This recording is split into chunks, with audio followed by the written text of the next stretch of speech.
کربلا کیوں واقع ہوا، یہ ایک سوال پیدا ہوتا ہے،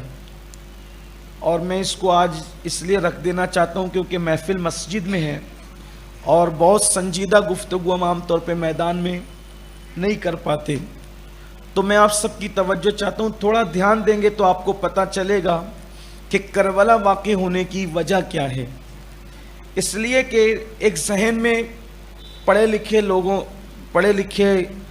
ہیں، اس دور میں پڑھے لکھوں کا دور ہے، سائنس اور ٹیکنالوجی پورے عروج پر ہے، پوری ترقی پر ہے، آخر یہ کربلا کیوں واقع ہوا، یہ ان چیزوں کو تھوڑا سا آپ ذہن میں رکھتے چلیں تو آپ کو بات سمجھ میں آئے گی۔ میرے جملے ذہن میں رکھنا، کربلا کیوں واقع ہوا ایک بات، دوسری بات یہ ہے کہ چلو کربلا واقع ہونا ہی تھا تو امام حسین رضی اللہ تعالیٰ بنو ہاشم کو لے کر کے کیوں نکلے؟ آپ کربلا کے لیے بنو ہاشم کو لے کر کے کیوں نکلے، صرف اپنے خاندان کے لوگوں کو؟ یہ بعد میں آپ کو جتنے بھی لوگ ملتے ہیں ان کو امام حسین ساتھ لے کر نہیں نکلے تھے، یہ راستے میں ساتھ ہو گئے۔ امام حسین تو اپنے گھر کے جو صرف 17 یا 18 نفوس تھے انہی کو لے کر کے نکلے تھے، اس کے علاوہ جتنے تھے وہ سب راستے میں ملے تھے، امام صرف انہی کے ساتھ نکلے تھے۔ اگر امام کو نکلنا ہی تھا تو پھر امام اعلان کرتے، تیاری کرتے، اور تیاری کرنے کے بعد امام پھر ایک بہت بڑی فوج لے کر کے نکلتے، اس لیے کہ امام حسین کی آواز پر اہل مدینہ بھی کھڑے ہوتے، اہل مکہ بھی کھڑے ہوتے، یمن اور شام کے اور عراق کے لوگ اگرچہ شامی نہ آتے، کم سے کم عراق کے اور یمن کے لوگ تو آتے ہی، یہ لوگ بڑی فوج کے ساتھ جب امام جاتے تو پھر اس کے بعد جب وہ برابر کی ٹکر ہوتی، اور پھر چونکہ یزید کو ختم کرنا تھا، یزید کی حکومت کو ختم کرنا تھا، تو ایک میدان سجتا اور پھر اس میں فیصلہ کن جنگ ہو جاتی۔ ایسا کیوں نہیں ہوا؟ یہ دو چیزیں ہیں۔ امام علی مقام کیوں گئے، کربلا میں جانے کی وجہ کیا تھی؟ تو پہلی چیز آپ سمجھ لیں کہ اللہ کے رسول صلی اللہ علیہ وآلہ وسلم جو دین لے کر کے آئے تھے، جو اسلام لے کر کے آئے تھے، اس کا بنیادی نقطہ نظر یہ تھا، ان الحکم الا للہ، حکم نہیں چلے گا کسی کا سوائے اللہ کے، اللہ کا حکم چلے گا، اللہ کے سوا کسی کا حکم نہیں چلے گا۔ اور چونکہ اللہ کے حبیب علیہ الصلوۃ والتسلیم نے مکۃ المکرمہ سے جو ہجرت کی وجہ کیا بنی؟ اگر اللہ کے رسول صلی اللہ علیہ وآلہ وسلم صرف نماز، روزہ، حج، زکوٰۃ کی بات لے کر کے آئے تھے، صرف جس کو مسلمان سمجھتے ہیں یہ بات، تو پھر وہ تو مکے میں بھی ممکن تھی، مدینہ منورہ ہجرت کرنے کا سبب کیا؟ اس لیے کہ نماز، روزہ، حج اور زکوٰۃ کس کا صرف معاملہ رہتا تو مکے والے کہتے شوق سے کرو، لیکن اہل مکہ اس کو سمجھ رہے تھے کہ اللہ کے حبیب صلی اللہ علیہ وآلہ وسلم صرف ان 4-5 باتوں کی تبلیغ کرنے نہیں آئے ہیں، بلکہ زمین کے اوپر اللہ کا قانون نافذ کرنے کے لیے تشریف لائے ہیں۔ زمین پہ کسی کا قانون نہیں چلے گا، زمین پر صرف اللہ کا قانون چلے گا۔ یہ بنیادی نقطہ نظر ہے مسلمانوں کے حوالے سے، اسلام کے حوالے سے۔ اسی لیے مکے والے لرزہ برندام تھے کہ اگر اسلام کا وہ قانون جو مصطفیٰ جان رحمت لے کر کے آئے ہیں، یعنی کیا کہ نہ سود دیں گے نہ سود لیں گے، اور اللہ اکبر، اس سے مکے والوں کو کتنی تکلیف تھی، کیونکہ مکے والے تو دونا سود کھا رہے تھے، 10 گنا سود کھا رہے تھے۔ اب بات یہ تھی کہ صرف جو سود لے رہے ہیں وہ مسلمان نہ ہوتے تو ان کا کیا بگڑتا؟ تو یہ تھا کہ سود دیں گے بھی نہیں، تو وہ جو غریب طبقہ تھا، غلاموں کا پچھڑا ہوا طبقہ جسے لوگوں نے دور کر دیا تھا، تو وہ غریب طبقہ بھی تو اسلام کے قریب آ رہا تھا، تو ان کی معیشت پر ضرب پڑ رہی تھی۔ چوری ہوگی تو ہاتھ کاٹا جائے گا، زنا ہوگا تو کوڑے لگائے جائیں گے اگر کنوارے ہیں تو، اور اگر شادی شدہ ہے تو پھر پتھروں سے سنسار کیا جائے گا۔ اس طریقے سے وہ قانون جو اللہ کا قانون ہے اس کے نفاذ کے لیے حضور علیہ السلام تشریف لائے تھے کہ سب کو اللہ کے قانون کے اعتبار سے کھڑا کر دیا جائے گا۔ اللہ کا قانون کیا ہے کہ بادشاہ کے لیے بھی وہی قانون ہوگا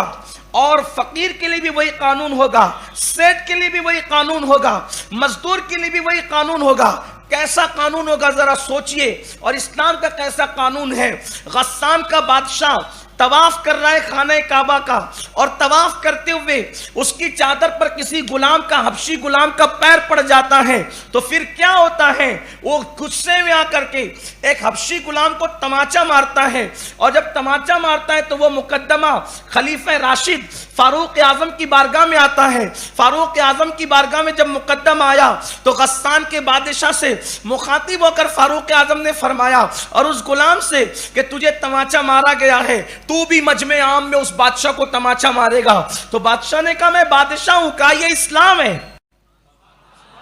اس نے کہا میں بادشاہ ہوں، آپ نے فرمایا یہ اسلام ہے، یہاں پہ امیر اور غریب نہیں دیکھا جاتا، اللہ کا قانون یہی ہے، اسی پر عمل کیا جائے گا۔ اس نے کہا معاذ اللہ، اگر ایسا قانون اسلام ہے تو میں اسلام کو خیر بات کہتا ہوں۔ فاروق اعظم نے پرواہ نہیں فرمائی اس کی، فاروق اعظم نے پرواہ نہیں کی، یہ قانون اس طریقے سے نظام اسلام دینا چاہتا تھا۔ ایک عورت نے چوری کی، جب وہ عورت نے چوری کیا تو چوری کرنے کے بعد وہ بڑے مالدار گھر کی تھی، اللہ کے رسول علیہ السلام نے فرمایا اس کا ہاتھ کاٹو۔ کچھ لوگوں نے کہا مالدار ہے، شریف ہے، عزت دار لوگ ہیں، اس کا ہاتھ کٹ جائے گا۔ ایک بہت عزیز صحابی جس کو اللہ کے رسول علیہ السلام اپنا پوتا قرار دیتے ہیں، ان کو بیچ میں ڈالا گیا کہ آپ اگر سفارش کریں گے، اور آپ کے باپ سے حضور بہت محبت کرتے تھے، اور پھر اس کے بعد ایک اور محبت کی نسبت لائی گئی کہ اللہ اکبر آپ سفارش کریں، اگر آپ سفارش کریں گے تو آپ کی بات نہیں کٹے گی۔ اور پھر خیر سے وہ جس نے چوری کیا ہے اس عورت کا نام فاطمہ بھی ہے، اس لیے کہ فاطمہ حضور کی بیٹی کا نام ہے۔ حضور السلام کو ذات فاطمہ سے بھی پیار تھا، نام فاطمہ سے بھی پیار تھا، اللہ اکبر۔ تو نام فاطمہ کی نسبت کو دہرایا گیا، اس کا نام فاطمہ ہے، عزت دار ہے، کوئی اور اس کا آپشن ڈھونڈا جائے، اس کا کوئی آلٹرنیٹ تلاش کیا جائے، اس لیے کہ عزت دار ہے، مالدار ہے، کچھ اور لے لیا جائے۔ حضور علیہ السلام نے جو تاریخی جملہ فرمایا تھا اس کا مفہوم یہ ہے، اللہ اکبر، کہ یہ نام فاطمہ کی تم بات کرتے ہو، واللہ اگر میرے گھر کی کوئی خاتون بھی چوری کرے گی میں اس کے بھی ہاتھ کاٹوں گا۔ اللہ کے رسول علیہ السلام نے فرمایا میرے گھر کی کوئی عورت، حضور نے نام لیا اس ذات کا، لیکن چونکہ میری زبان میں اتنی ہمت نہیں ہے کہ حدیث بیان کرتے بھی اس تناظر میں اس ذات کا نام لوں، لیکن بطور مفہوم کہہ رہا ہوں۔ اللہ کے رسول علیہ السلام نے فرمایا میرے گھر کی بھی کوئی خاتون اگر چوری، یہ آپ اس کی بات کرتے ہیں کہ عزت دار ہے، مالدار ہے، محمد الرسول اللہ کے گھرانے سے بڑھ کر کس کا گھرانہ عزت دار ہو سکتا ہے؟ حضور نے فرمایا اگر مرد چوری کرے میں اس کے بھی ہاتھ کاٹوں۔ یہ تھا نظام اسلام، اسلام کا، اللہ کا نظام، اللہ کا قانون چلے، اللہ کے مقابلے میں کسی کی بات نہیں مانی جائے۔ ان الحکم الا للہ، اللہ کا حکم کسی اور کا نہیں۔ خارجی یہاں پر ٹھوکر اس لیے کھا ان الحکم الا للہ کے معاملے کو لے کر کہ اللہ کا حکم مانا جائے گا کسی کا نہیں، کا مطلب یہ کہ کسی کی مت سنو۔ اللہ کے بندو اس کا مطلب یہ ہوتا کہ اللہ کے مقابلے میں، توجہ آپ کی تمہید کربلا اپنے جوانوں کے لیے خاص، بہت دھیان سے سننا، اللہ کے مقابلے میں، اللہ کے مثال کے طور پہ اللہ فرما رہا ہے چوری کرنے والوں کے ہاتھ کاٹو، کوئی کہے کہ نہیں کٹیں گے، نہیں مانی جائے گی، نہیں مانی جائے گی۔ اسی طریقے سے حقداروں کو حق دو، کوئی کہے نہیں دینے دیں گے، نہیں مانی جائے گی۔ اسی طریقے سے زانی کی سزا یہ ہے، وہ کہے گا نہیں مانی جائے گی۔ اللہ کا حکم ہوگا۔ اور پھر دوسری طرف قرآن کہتا ہے اطیعوا اللہ واطیعوا الرسول واولی الامر منکم، اطاعت کرو اللہ کی، اطاعت کرو اللہ کے رسول کی، اور تم میں جو اہل امر ہے، اولو الامر ہے، ان کی اطاعت کرو۔ تو اولو الامر میں ان کو بھی شامل کیا گیا کہ جو لوگ تم پر حاکم بنائے گئے، جو حاکم ہو تم پر حاکم بنائے گئے، اس سے ائمہ بھی ہے، علماء بھی ہے،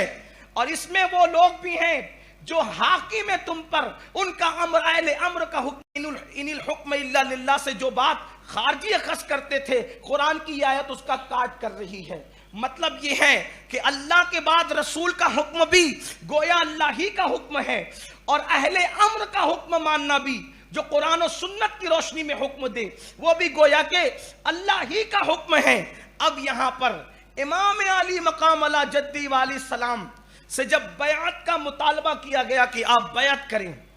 اچھا بیعت کیا تھی یہ بھی اپنے جوانوں کو بتانا چاہتا ہوں، خاص طور پر صدیق اکبر کے دور میں، فاروق اعظم کے دور میں، عثمان غنی کے دور میں، مولا علی کے دور میں اور امام حسن کے دور میں، ان 5 لوگوں کے دور میں جو بیعت طلب کی گئی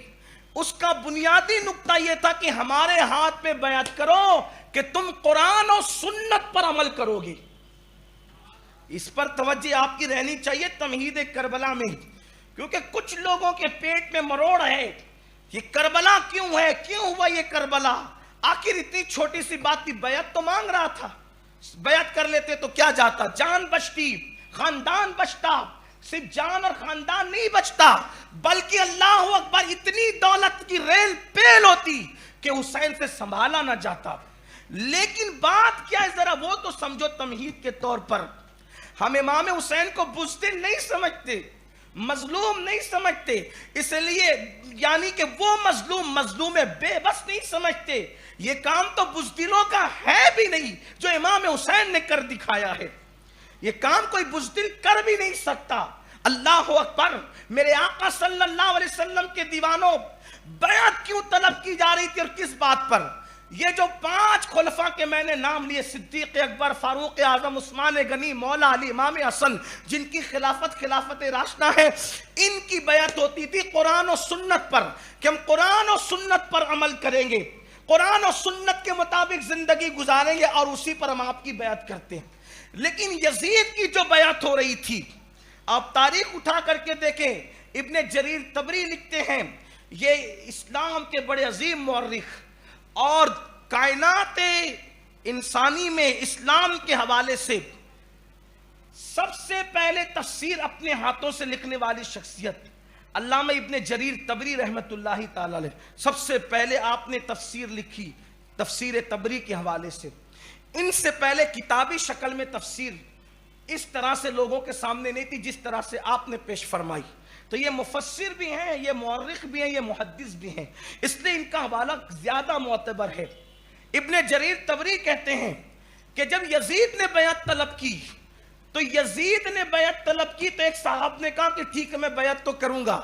لیکن فاروق اعظم صدیق اکبر کے دور میں جو بیعت تھی یہ کہ ہم قرآن و سنت پر عمل کے حوالے سے آپ کے ہاتھ پہ بیعت کرتے تھے، یزید نے کہا نہیں،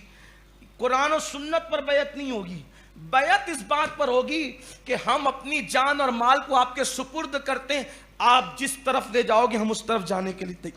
تیار ہے۔ یعنی ان کے اپنے نفس کے حوالے سے، ان کی اپنی مرضی کے حوالے سے، ان کی اپنی سوچ کے حوالے سے وہ بیعت لینا چاہ رہے تھے، اور یہ بات تو بعد میں آئی۔ امام حسین اس مفکر اور مدبر کا نام ہے۔ امام علی مقام آپ نہیں سمجھ سکتے کہ حسین پاک کی سوچ، ابھی میں کشف کرامت کی بات نہیں کر رہا ہوں، ان کی دور اندیشی، ان کی مدبرانہ فکر، ان کا اپنا سوچنے کا انداز، ان کی اپنی ذہانت، انہوں نے یزید کو اس وقت دیکھا جب یزید بچہ تھا، جوان ہوا، جوانی کی دہلیز پر پہنچا، یزید کی تربیت کوئی اچھے ماحول میں نہیں ہوئی، یزید کی تربیت کوئی اچھے ماحول میں نہیں۔ البدایہ والنہایہ میں ابن کثیر لکھتے ہیں کہ اس کی ماں عیسائی تھی، اس کی ماں کا نام میسون تھا، اس کی ماں عیسائی تھی، اس کی ماں مسلمان نہیں تھی، یہ ابن کثیر نے لکھا۔ ابن کثیر نے کہاں تک انصاف کہ یہ ابن کثیر جانے، حالانکہ ابن کثیر کا حوالہ یزید کے حوالے سے ہم اہل سنت اس لیے پڑھتے ہیں کہ ابن کثیر کا تعلق اس طبقے سے ہے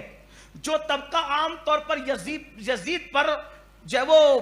برائی کرنے کو روادار نہیں ہے، بلکہ ابن کثیر نے کئی مقام پر یزید کو کلین چٹ دینے کی کوشش کی ہے۔ اسی لیے ابن کثیر کا نام میں لے رہا ہوں، تو ابن کثیر نے لکھا، ابن کثیر، میں نقل کر رہا ہوں اس کی بات کو، ابن کثیر کی بات کو، یہ ابن تیمیہ کے ڈائریکٹ شاگرد ہے ابن کثیر، علامہ ابن کثیر۔ تو وہ کہتے ہیں کہ میسون جو تھی وہ عیسائی تھی، اس کے بعد اس لیے کہ اہل کتاب سے نکاح حلال ہے اسلام کے اندر، اگرچہ آج علماء محتاطین اس پر گفتگو کرتے ہیں احتیاط کے اعتبار سے، لیکن نص قطعی سے، بلکہ حضور علیہ السلام کی احادیث سے، اہل کتاب کے ذبیحے، ان کے نکاح کے حوالے سے اسلام میں پورا ایک قانون موجود ہے جس کی طرف آپ توجہ کر سکتے ہیں۔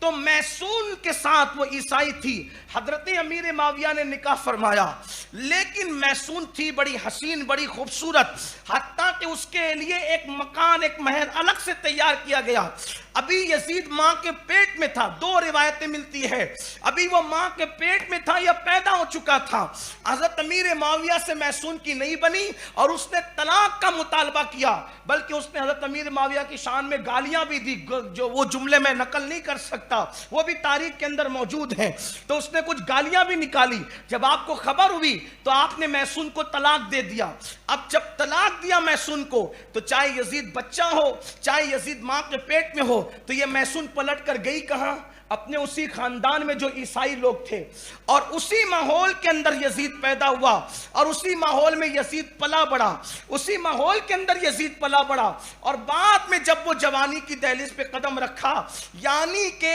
جب یہ ننھا سا پودا تناور درخت بن گیا، اس وقت جب کہ موڑنے کی، توڑنے کی، جھکانے کی، تربیت کی ساری منزلیں ختم ہو گئی، تو اس وقت جو ہے وہ یزید جو ہے پھر واپس اپنے والد کی طرف پلٹ کر کے آیا۔ یہ اصل بات ہے جو میں نے بہت ہلکے انداز سے آپ کے سامنے بطور مقدمہ رکھا ہے۔ امام علی مقام اس فکر کو، اس سوچ کو اچھی طریقے سے محسوس کر رہے تھے کہ ادھر یزید کی پرورش جس خاندان میں ہوئی، جس قبیلے میں ہوئی، جس ماحول میں ہوئی، وہاں شراب، خنزیر کا گوشت، اسی طریقے سے زنا،